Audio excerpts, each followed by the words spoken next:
Delighted to welcome Rory King onto the Northern Ireland in Business podcast powered by Action Coach. So, Rory, you're the man behind Rory's Travel Club. As a customer, first of all, delighted to bring you onto the podcast and hear where this amazing business started and where it all came from. So, for people that don't know what your business is, Rory, if you can tell us a bit of Yeah, background. yeah, absolutely. And thanks very much for inviting me on to tell the story. Not at all. I founded Rory's Travel Club basically off the back of the pandemic. I actually initially set up the kind of social media during the pandemic, obviously setting up something in travel when you couldn't actually travel any more than 5 kilometers, which a lot of people would say was a ridiculous idea or concept. But my idea was so big and I was so passionate about doing it. There was nothing going to stop me. And essentially, so Roy's Travel Club, we now have over 200,000 customers on the island of Ireland. We're definitely a lot bigger, a lot better than we were 6 months ago, 12 months ago, and we're constantly just evolving. So it started off, you're looking at 2021. Basically, I was on my own. I was talking about my own travels. I was very lucky. I spent 10 years traveling the world. And my idea at the start was so simple was whenever you book a hotel through a third party site, who we all know the names of, they typically take 15 to 25% commission. And obviously, as someone that was traveling quite a bit myself and booking a lot of hotels, I soon realized that I was giving a lot of money to a third party as opposed to the money going direct to the hotel. I did work about 5 or 6 years ago for a French company who took 30% commission on hotel bookings. And that kind of is what triggered me in terms of thinking, surely if Irish people booking Irish hotels are Irish people booking Irish hotels and 30% of their money is going to a company in France. I often thought every day I was thinking, surely there's a way that local people can save that money. The hotel makes the same amount of money and everyone's quids in. So really simple idea to start with. I believe that local people booking local hotels shouldn't be paying massive commissions. So I set up a Facebook page. I did it for about a year without charging. So the first year I was obviously still working full time and it was more of a hobby. I was kind of putting the idea out there, kind of building a bit of a following. People were liking what we were doing. On the side, in the evenings, I was speaking to potential partners. And to be honest, when we first started out, it was quite difficult, as you could imagine, to get hotels and cruise companies and all of the above that we very thankfully have on board now, because at the end of the day, we were no, and like we still are very relatively small in the grand scheme of things. But back then, we didn't have any followers or customers or any social proof to go and really give these guys the no-brainer that it is now to work with us. So we really had to start from three-star hotels, self-cater, anyone that would give a discount. And at the start for the first year, I was sharing them discounts for free. So look, if someone booked Jimmy's, I don't know, shed in the backfield of Larne and saved 40 quid, I was happy because at that stage they weren't paying me anything. And I got so much love and so much joy out of just helping people get stuff booked and obviously, go and have an experience together. So start off really, really simple. A year in, I put a Facebook post up saying I was thinking of charging €10 a year. I was going to go full time at it, get people better discounts, and is anyone interested?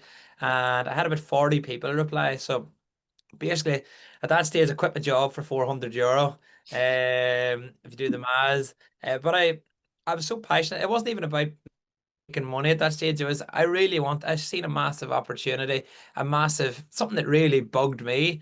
And I thought, you know what, if I can try and plug a hole and fix that problem, and like genuinely, at that stage, of course, I was on my own. I didn't think we would get to the level we're at today. And even today, I'm very proud of what we do because there's tens of thousands of people benefiting every single year. But I know we're still a long way to go. So every day is about getting a little bit better. That 1% analogy, if you can go and grow by 100 or by 1% every day over the space of 100 days, then you're so much better. Yeah, can't have to agree with that, Rory. So, Rory, the word that keeps coming up there is passion, and obviously passion will get you so far, and that. So, what was there a eureka moment or a moment that going like because loads of people, everybody, not everybody, but lots of people have ideas, but they never actually take action. So, what was the catalyst, or was there a catalyst that made that jump? Yeah, so as I say, like, and obviously we've now added international holidays, we now do attractions, and we're just trying to give our customers, and the biggest thing, and everything we do is about adding as much value to the people following us and the people that have bought into our service. But in terms of, it brings it back to really, like, I had a really good job. I spent what 5 years traveling around the world doing sales and marketing for an Irish alcohol company. Really amazing company, really nice owners. I was really well looked after. But this wasn't about me. I set up Rory's Travel Club because I think Irish people booking Irish hotels um were getting ripped off, in my opinion. And obviously, the whole kind of rhetoric around the pandemic was the price of accommodation, even before it, going back maybe 6, 7, 8 years, there is that kind of noise, and there's that opinion that a staycation in Ireland is very, very expensive, which it often can be. But if I can make it 15, 20% cheaper, or sometimes even more, like some of the offers we have now, we could have, when you actually look at the percentages, it could be 40, 50% off, which is massive. And obviously, I didn't know from day one. I didn't know I was going to do a subscription. I didn't know how I was going to do it. The €10 thing was a Facebook post. I put it out there saying, look, I'm thinking of charging this. Is anyone interested? I just thought, you know what? If someone can pay me a very small amount, and if they book just one hotel, I recommend they're going to save multiple times the tenner they pay me. So their quid's in. So I went, like, I know a lot of people obviously will say, like, charge high, otherwise you've no chance of actually making it. And for whatever reason, I kind of thought, look, if I can get 4,000 or 5,000 customers, that's kind of similar to my salary, and I'm doing something that I love. So I was happy going in at a tenner, meaning that the risk wasn't massive in terms of people signing up. A tenner is disposable for many people, and if they book just one thing a year, and I knew that I was only going to get better as the year went on. So I know, of course, looking back, geez, I would cringe if I look back at the how we displayed ourselves and how we showcased ourselves back then. But like anything, very much work in progress has got us this far. I sit here, I'm in an office in Belfast. We've 10 staff now, and we're continuing to grow. We've been really fortunate. We've a really amazing team. And thankfully, and probably one of the things I'm most proudest about, like, to be honest, I never planned on being an entrepreneur. I always wanted to be a PE teacher. And one thing I'm most proud about is I've never had a member of staff leave me. We've had two staff that have been here just under 4 years.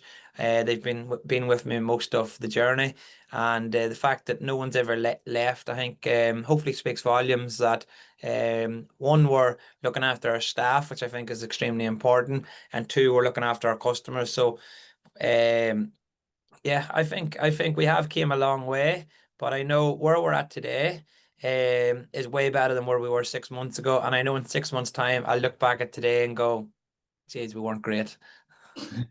That passion is definitely coming through in your voice, and the continuous improvement and that. And you can, what I was actually going to ask you about was young Rory. What was young Rory's ambitions and that. So you said that you wanted to be a PE teacher, Yeah, and then you followed this dream because you just thought that the margin was too high that was being, and in fairness, a lot of the Irish public wouldn't realise that the hotels are losing out that 20, 40%, 30% uh, on some of those booking sites. Do you know what I mean? So people wouldn't realize that.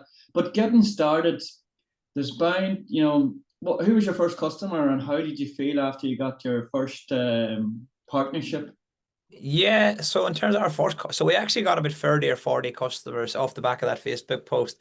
And I thought, Jesus, I've made 400 quid. Like, this is absolutely incredible, because I But wouldn't, but of course, but been but the first partnership, the first hotel, first. step back there. I think the first one that kind of springs to mind was a hotel called Diamond Coast in Enniscrone in County Sligo. Yeah, I know.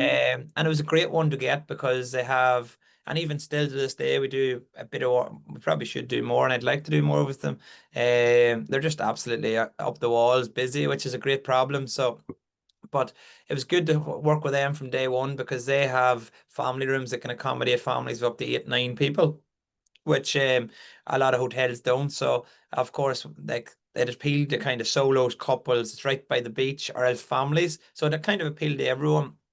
I think initially I was going into hotels and saying, look, you're giving booking.com or any of these multinationals, you're giving them kind of 15 to 20%. Of course, they're absolutely amazing and they're worth their weight in gold in terms of the international market and bringing customers in.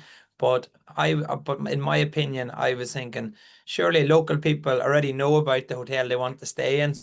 I can if I can make it a little bit cheaper for them, happy days. And of course, I'll never forget it. That summer the first summer we were kind of operating.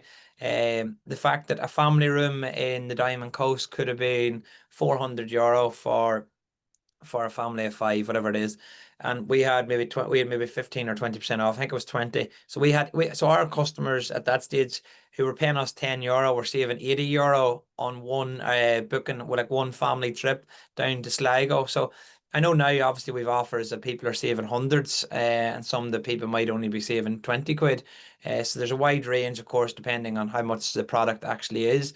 But yeah, the Diamond Coast, really, really thankful. A guy called Michael Yates was the general manager there. He's not there anymore, but he gave us an opportunity. He's seen something in us, and I think like anything, once hotels or once people see reputable brands doing something, then obviously they'll perk up. So I think that probably opened a few other doors for us, which obviously we ended up working with similar hotels in the weeks and months after. Brilliant, brilliant. And in terms, any examples of resilience, of times when you got to know on that and you had to just buckle down and keep at it? Every single day you get no's in business, and like I suppose if you ask enough questions, you get enough yeses, and that was it. Like when I started, I didn't have the customers, I didn't have the audience, and it probably didn't appeal to partners because, of course, we were nobodies really. So I did have to build it one by one from every B&B to hotel and thankfully now we've a lot of these people coming to us that are looking to work with us. So in the early days, it was extremely difficult, especially because I was doing it all on my own. I would say 8 or 9 people out of 10 that kind of set it up. When I did, would have quit well before now. And like most businesses, we didn't do a profit for the first 3 years. So everything that we made was being invested back into staff and advertising and different technology and whatever else. So people seem to think that from day one, people set up a business and you're going to be loaded, whereas it's definitely the long game you have to play. Yeah. And Rory, what's the long term? What's the 2030 vision or plan for Rory's Travel Club? Yeah, so I have one goal, and it's to get 1 million customers. Obviously we're over 200,000 now. We're launching into London and we're launching into Scotland in the next kind of 6, 7 months. And I do think between Ireland and the UK, or Ireland and GB, whatever way you want to look at it, I think that we will be able to get 1 million customers. If not, I'm happy and I'm confident to go further afield. If we need to go into Canada or New Zealand or maybe a couple of the States, we will do so. So the goal is to get 1 million customers. I think we will, not I think, I know we'll do it. I'm extremely confident about it because at the end of the day, we've a lot of people obviously bought in and loving what we do now, but we still so much more to offer, like in terms of we're learning every day, we're improving. Like I genuinely think that's the service we have now. I 1 million% think it's worth the €12 that people pay. But I do know that over the next 6, 12 months, the value we're going to be giving our customers is going to keep increasing, which makes it an even bigger no-brainer for people to get involved. And at the end of the day, we want to add as much value for our customers as possible. And thankfully, the more customers we get, the better offers that we can negotiate, which get us more customers, which get us more offers. So like it's only going to get bigger and better. Yeah, in fairness, as a customer, like for €12. You know what I mean? If you get one booking, you know what I mean, you've saved the Aye. money on that, and it's not, it's not from a cost point of view. It's even I got an email last night about stuff, and you just perk up and you go, oh, I wonder Yeah, what's the I know, evening. and that was. It puts you in good mood as well. Never mind anything else. Yeah, well, it's that even if there's people there that for whatever reason they're maybe not going away for the next 6 months, but it's that inspiration and reading about places and learning about, like, there's so many places in Ireland I've never been there, I don't even know exist. Thankfully now over the last 5 years I've seen quite a lot of them, and even there's, like, even yesterday I was down in Mount Congreve Gardens in Waterford, which is absolutely beautiful. Probably one of the best selection. Like, I'm not into flowers in any means, but I did the tour, and to hear about flowers that have come in from all over the world, from Australia and China, and some of the rare trees you can't get anywhere. Like, I was like, this is absolutely savage. Yeah. And I think there's so many amazing places out there. And like, so our job is to inspire people to travel and to save them money. And for €1 a month, which is obviously less than £1 a month, um, our goal is to kind of give people as many options that have extreme value. And Yeah, no, brilliant, brilliant. I'm going to ask you an awkward question here, or not an yeah, awkward question, but so if you had five destinations, one has to be in Northern Ireland, one has to be in the south of Ireland, and one has to be anywhere in the world. Where would the five be? counties or places or Destinations, hotels. be it whatever, stays, locations, Yeah, hotel, yeah, yeah. So in no particular order, so we'll not have to rank them. yeah, yeah, absolutely. Obviously, I'm from County Down. Maybe biased, but I think that County Down has so much to offer. I've been thankful to spend a lot of time in all 32 counties of Ireland over the last couple of years. I did spend the best part of 10 years before that traveling the world, and it's funny because you come home and there's just as much beauty on the doorstep. Like, I walk out my front door and I can see the Mourne Mountains. It's absolutely beautiful. There's so much walks. There's so much great, the hospitality, the restaurants. Like, we're absolutely spoiled. So I'd say somewhere around the Mourne, somewhere like Newcastle, Warren Point, somewhere like that there for the north. And then for the south, I know it's north from where we are, but like Donegal. I feel like when I go to Donegal, like I'm going back 10 years, but going forward 10 years at the same time, because just the people, the crack, the atmosphere, and just the ruggedness of it. Any particular area in particular? It's a big thing. Um, yeah, I actually love. There's a hotel called Court in Gweedore. It's right at the foothill of Mount Errigal, and Yeah. it's not a fancy hotel by any means, but it's somewhere that just really draws me, and it's somewhere just just the scenery is absolutely gorgeous, and it can be very inexpensive as well. Um, Is that close to the distillery? Is there a distillery close to that, is there there? is, yeah, Crawley Distillery. Yeah, we work with them as well. Yeah. I did that. It's a fantastic tour also. So, yeah, and Corta. Of course, everyone likes your Downings and Falcarra and places like that. But as a county, um, Jesus, I'd say you could go to, especially people that maybe, like, you could go to Donegal for a week and it's still not long enough. Yeah. Well, I'm sort of biased. I lived there for 20 years as well. So, Oh, did you? Fair yeah. play. Um, in It's, international places, I lived in Fiji for a year. So Fiji right. is my favorite place in the world. The reason being is I've just great connections with the people. I lived on an island where I didn't see another white person for 6 months. Basically, there was little to no money. There was a simple life, and it was the best life, and I was really, really well looked after. So Fiji is my favorite place. Would I recommend Fiji as a destination? Absolutely. But do I think that for Irish people there is similar destinations half the distance away?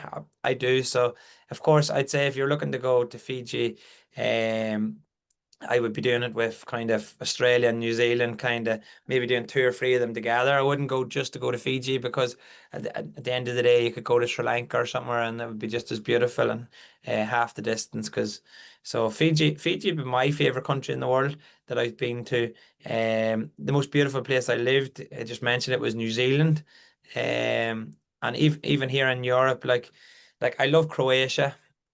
I love the likes here, Dubrovnik, Zadar, beautiful little seaside town. It's known to have the greatest sunset on earth. Um, yeah, your Splits, Hvar. Yeah, Croatia, in my opinion, yeah, very, very, I'd say underrated, but I think it's becoming a lot more popular the last maybe 12 to 18 months for Irish people. Brilliant. Now I've been in Dubrovnik. I was in Dubrovnik last summer actually for Action Coach Conference was in or Global Conference was in Dubrovnik, so it was a good excuse to get away and see a bit of Croatia as well. Yeah, and Um, anyone thinking of going to Dubrovnik, maybe just listening, the kind of number one attraction in Dubrovnik is a cable car. I don't know if you did it, brings you up to the top of the mountain, and the views are absolutely incredible. But the best time to book that is just before sunset, so you're able to kind of see it during the day, and then you see it as the sun sets, and you see the lights in the evening time. So most likely it'll be around 7 o'clock, and I highly recommend anyone that is thinking of going to Dubrovnik to one, do the cable car, and two, do it at that time of day. okay, brilliant. And the sunset one village, what do you call that again? It's called Zadar. Okay. Yeah, it's and very inexpensive. Like you can fly there for maybe 100 quid return. There's accommodation for 40 quid a night. Like it's and it's a beautiful little town. It's not too big. You can walk around it in half an hour, 45 minutes. But there's some of the most beautiful national parks in Europe, kind of an hour, 2 hours away. One of them being Plitvice National Park, which is absolutely stunning. So yeah, somewhere that's maybe under the radar for many, but a place that I'd highly recommend. Okay. Um, any big influences on your life and on the business to date, Rory? Um, see to be honest, like so I like my family. My dad worked in construction and my mum worked in the school. And like they were never into business. My mum's actually never been on a flight before, which is quite ironic. And she's no interest, so she's very much a homebird. So in terms of the travel thing, what probably inspired me was at 16, 17, a few lads I know went to play GAA on their J1s in America and stuff. And I wanted to go travel to play Gaelic more so than and to meet Irish people more so than to visit a new city. So I ended up going to London in 2010 at 18 years of age to play Gaelic football. And that was really my first time living away from home.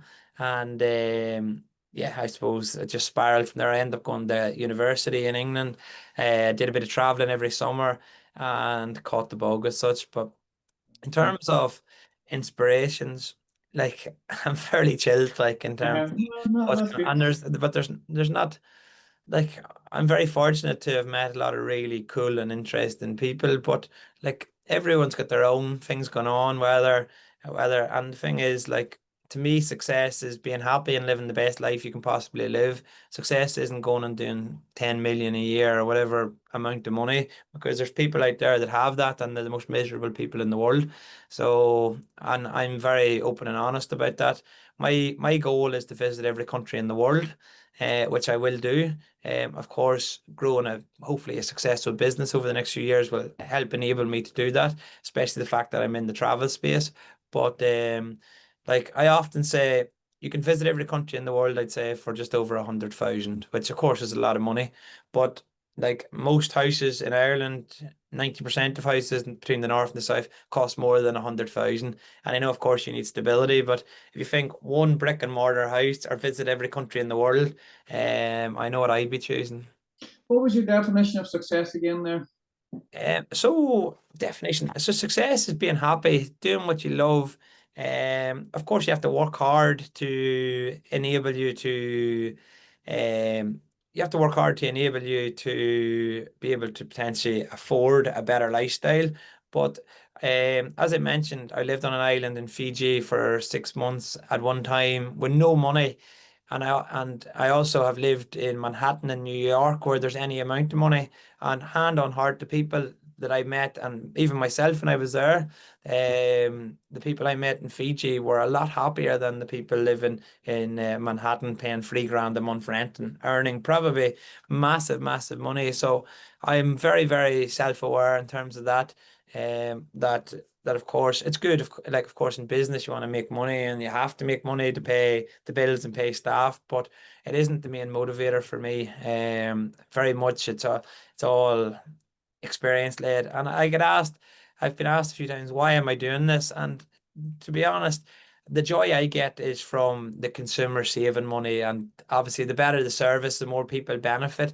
And it's almost like I get real joy out of, like, even now if a hotel rings us, my phone's ringing right now, it could be anyone, it could be a hotel, and like if a hotel rings me and says, Rory, we're going to do an offer, and we'll negotiate as hard as we can, because obviously we want to get our customers the best possible price. But there'll be times I'll come off a call and go, geez, I did not think they would give us that price. That price is unreal. And then I just genuinely get so excited knowing that hundreds of people are going to benefit off the back of one phone call I've had with a hotel down in Kerry or wherever it is. Brilliant. Like, and I suppose that relaxed attitude very much come across, and that. So how does Rory chill and that? Because obviously, you start off with 40 customers, €400. You Yeah. now have 250, Yeah. Yeah. 200,000. Yeah. you have and you have 10 of a team and that. So there's a lot more responsibilities now. So how does Rory keep calm and keep happy and To be honest, like we're going through a transition where we're hiring, and we're going through a massive growth sprout at the minute. And to be honest, it's it's from the moment I wake up to the moment I go to bed, it's work. And it's been like that from the best part of 5 years. And it's not pity party. I want to do it. I enjoy doing it. I do very little outside of work. I know it sounds ridiculous, like, but even as much as putting on the TV, haven't done that unless there's a football match or something on, maybe once every couple of weeks that I'd be interested in. Like, in terms of, so people see like all this online, whereas in reality, while people are off chilling and doing, and of course I get to do a lot of nice things.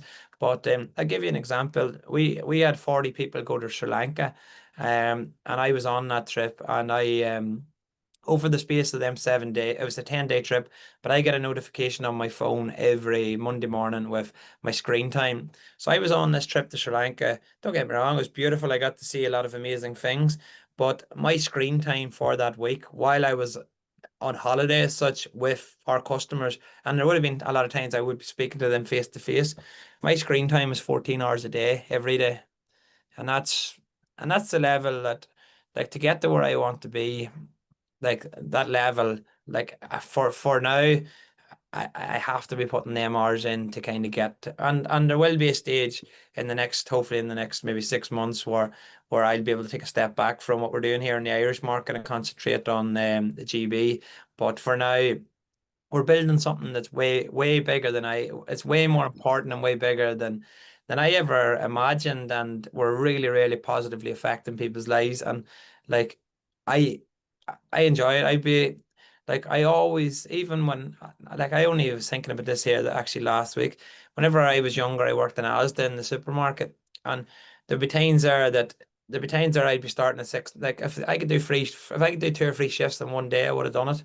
Like, so hard work never really fazed me. Like, in terms of, I happily would have went in at 6 o'clock, and if I was asked to stay to 6 o'clock in the evening or 10 o'clock and I had done it before, it's probably illegal now, but there's times I went in there when the shop opened and left at 10 o'clock at night when the shop closed, and I was happy enough to do it. Obviously, I had motivators that money would like earning some money would allow me to travel more, and I was happy to put in the hours.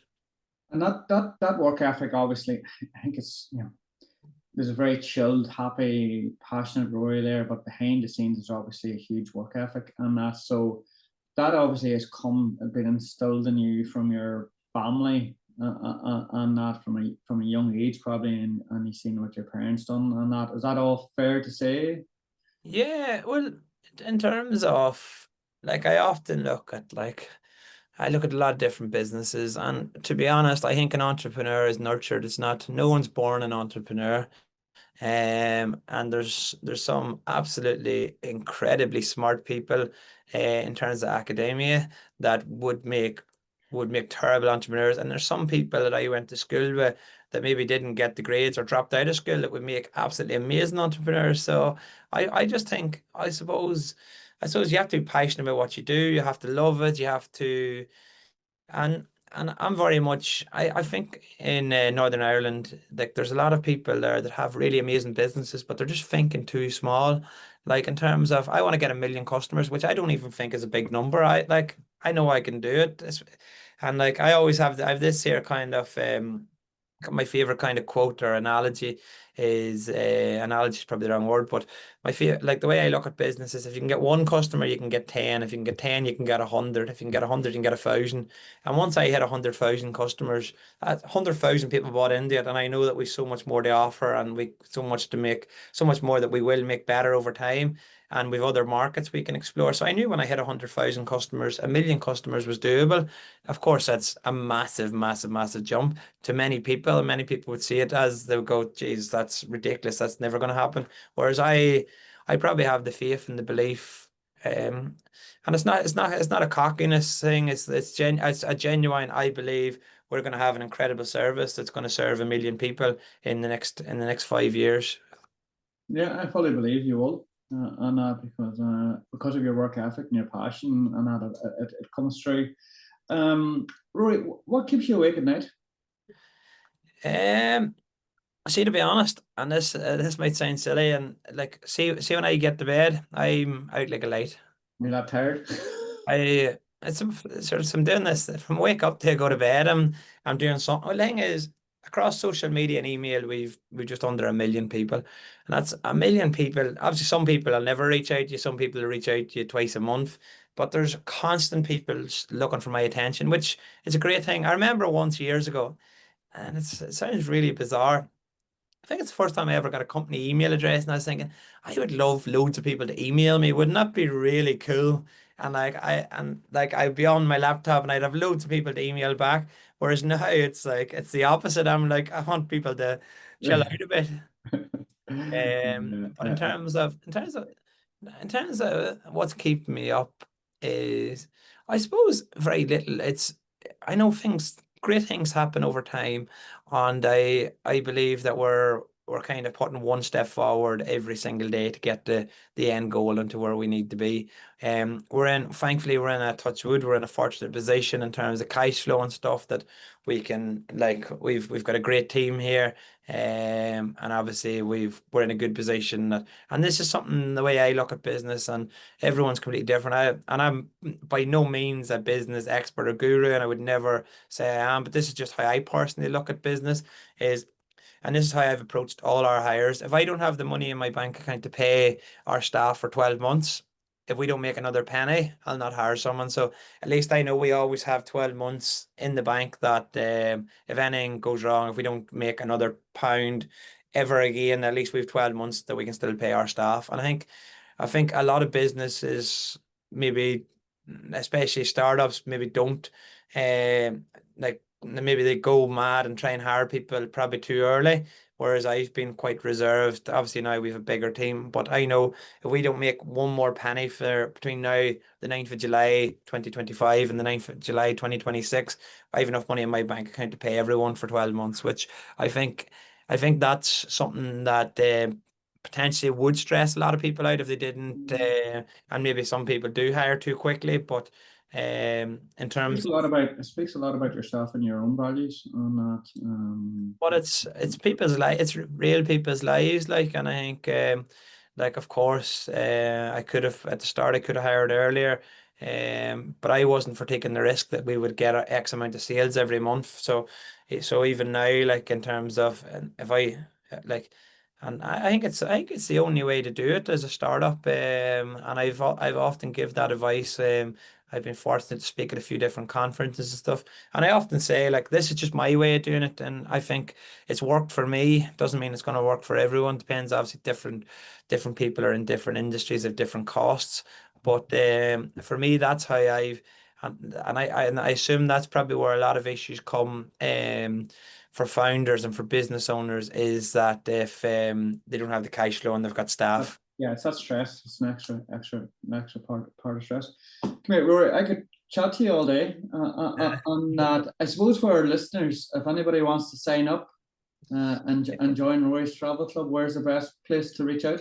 Yeah, so roystravelclub.com is the website. It's €12 a year to sign up. We do now have two subscriptions. So one's a regular subscription where basically you can book trips for yourself, your own family, your own friends, and you just go off and do your own thing. So that's typically like hotel stays, family holidays, etc. And then about a year ago, we launched a group subscription because we had a lot of people that wanted to travel with other people from all over Ireland. So about 50% of people that come on them trips are solos.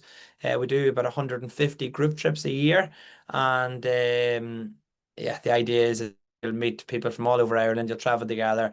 It's that safety of numbers, it's that mingling, meeting people and enjoying a holiday together. So there's two memberships. The regular one, we send 2 emails a week and there's about 1,000 offers a year. The group one, there's 1 email a week and we send about 100 to 150 kind of, there's 1 email a week and there's about 100 to 150 trips that we launch each year. So rorystravelclub.com. That's the one, or else you'll see us on social media, Facebook, Instagram, and TikTok. Brilliant. Rory, thank you very much on that, and I look forward to reading and getting the emails. Oh, fair play. And booking more holidays. It's a pleasure. You know, it's brilliant to hear your story and your passion on that. So, thank you very much. Thanks so much. No bother. Nice chatting to you. Thank you.